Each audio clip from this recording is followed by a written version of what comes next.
Halo teman-teman, bertemu lagi di channel ini.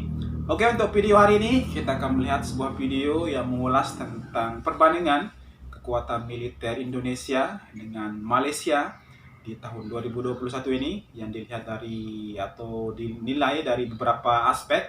Seperti apa? Langsung saja kita lihat, ini dia videonya. Hey ho Bob gengs.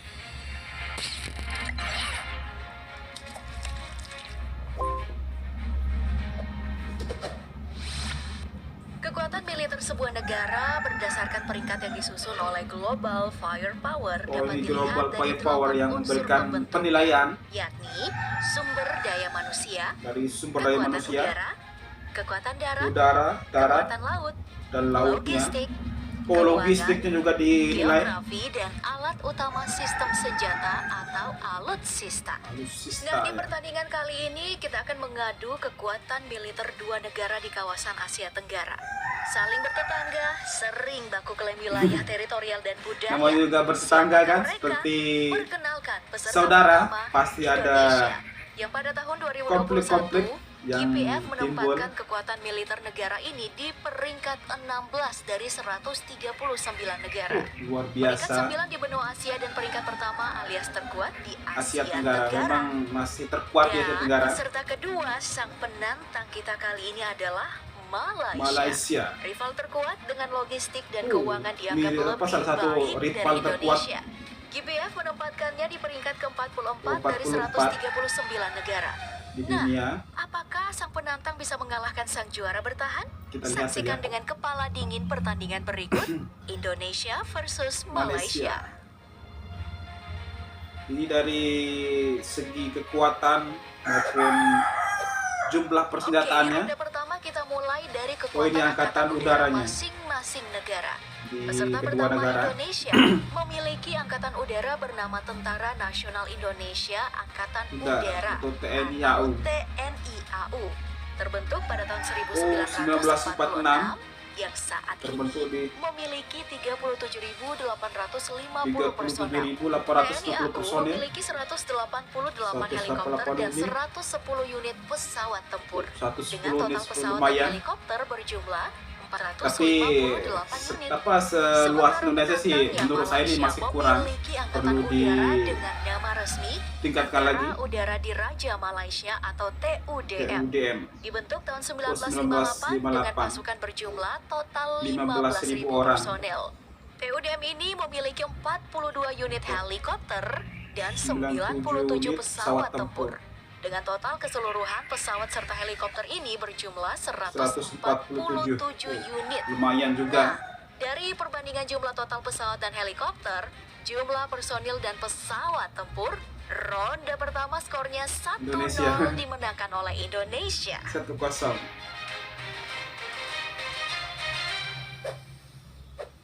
Baik, kita lanjut ke ronde Ini angkatan kedua, lautnya. yaitu dengan melihat kekuatan dari angkatan laut masing-masing negara. Angkatan Laut Indonesia bernama Tentara Nasional Indonesia Angkatan Laut atau TNI AL. TNI AL. Terbentuk tahun 1945. 1945. Ini dengan tahun personel kemerdekaan. berjumlah 74.000. Banyak terbagi juga. ke dalam personel marinir dan penerbangan angkatan laut.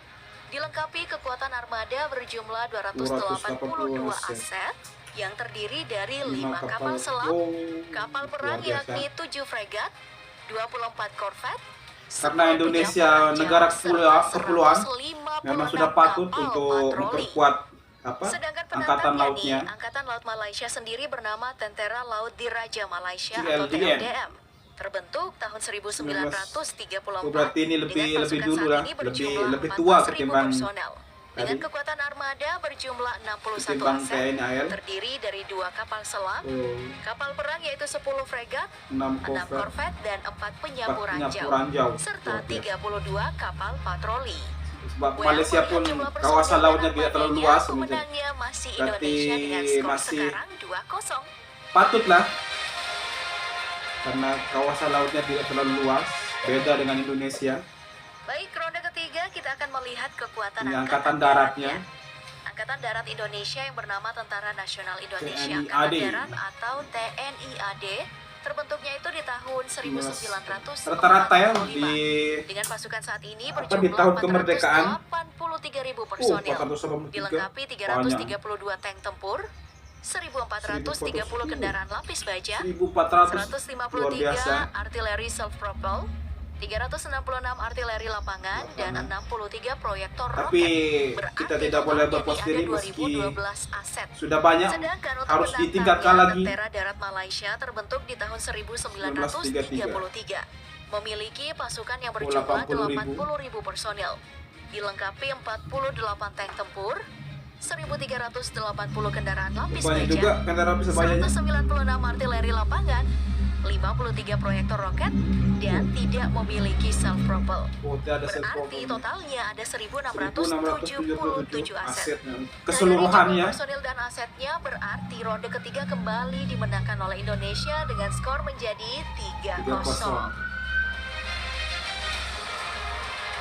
Semoga kedepannya Malaysia lebih maju lagi. Selain kekuatan darat, udara, dan laut, ada faktor lain yang mendukung kekuatan militer satu negara, yaitu dengan ketersediaan logistik, Ini logistik, kemampuan finansial, finansial, dan dukungan sumber daya alam. sumber daya alam Faktor juga pertama dilihat. adalah logistik, meliputi jumlah angkatan kerja yang bisa mendukung kekuatan militer, terutama di bidang industri pertahanan.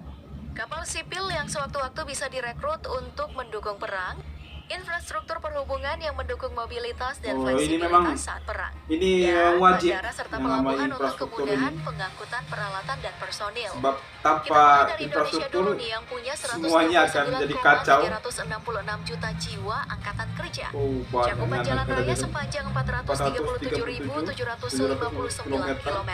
Jalan rayanya Kemudian rel kereta api sepanjang 5.000 5.042, 16 km. pelabuhan dan terminal utama, 673 bandara, dan 9.879 buah kapal sipil. Kapal sipilnya Sedangkan yang penantangnya Malaysia memiliki bisa digunakan 15,139 sewaktu-waktu juta jiwa jika keadaan angkatan darurat. kerja. Cakupan jalan raya sepanjang 98.721 km, rel kereta api sepanjang 1.849 km, 9 pelabuhan dan terminal utama, 114 bandara, dan 1.748 kapal lumayan sipil. juga kan. Dilihat dari Apa ketersediaan Malaysia logistik, pun tidak, Indonesia kembali menang negaranya dengan skor tidak menjadi sebesar 4-0. Indonesia.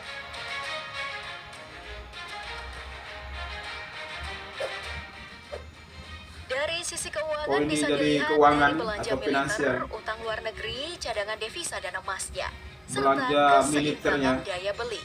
GPF juga telah membandingkan kemampuan finansial dua negara ini. Oke, mari kita adu lagi nih. Untuk Indonesia, anggaran belanja militernya sebanyak 9,2 miliar dolar. USD. Besar juga. Sedangkan hutang luar negeri mencapai 344,4 miliar dolar. Dengan cadangan emas dan Cadangan devisa emas sebesar 130 130,2 miliar dolar. USD, banyak. Dan keseimbangan kemampuan belanja sebesar 3,4 3,4 triliun dolar. Sedangkan Malaysia mengalokasikan anggaran belanja militernya Belanja itu militernya sebanyak 3,8 miliar dolar. USD. Sedangkan hutang luar negeri mencapai 217,2 miliar dolar. Nah, untuk cadangan emas dan devisa sebesar 102,4 miliar dolar dan daya belanja 102,4 miliar sebesar dolar. 977,5 miliar dolar. Lumayan juga kan. Oke, ronde ini lagi-lagi dimenangkan oleh Indonesia dengan skor sekarang 5-0. Dan penantang tidak bisa mengalahkan juara Asia Tenggara. Militer Indonesia masih lebih kuat ya dibanding Malaysia. Oke, itu tadi video yang mengulas tentang perbandingan kekuatan militer Indonesia dengan Malaysia yang dilihat dari beberapa aspek. Salah satunya adalah alutsista, kemudian belanja militernya, dan yang lain-lain. Semoga kedepannya kedua negara ini bisa meningkatkan lagi kekuatan militernya dari segi persenjataan maupun teknologinya, supaya negara-negara lain tidak memandang kita sebelah mata seperti itu. Dan yang paling penting adalah perdamaian atau kedamaian, itu yang paling penting. Meskipun siapa yang kuat, siapa lemah, yang harus kita junjung sebagai masyarakat, karena kita adalah serumpun adalah kedamaian itu sendiri. Oke, sekian dulu untuk video kali ini. Kita bertemu lagi di video selanjutnya. Terima kasih sudah menonton. Saya ingatkan bagi teman-teman yang belum subscribe channel ini, silahkan di subscribe. Kemudian jangan lupa untuk di like dan di komen. Sampai jumpa lagi. Bye-bye.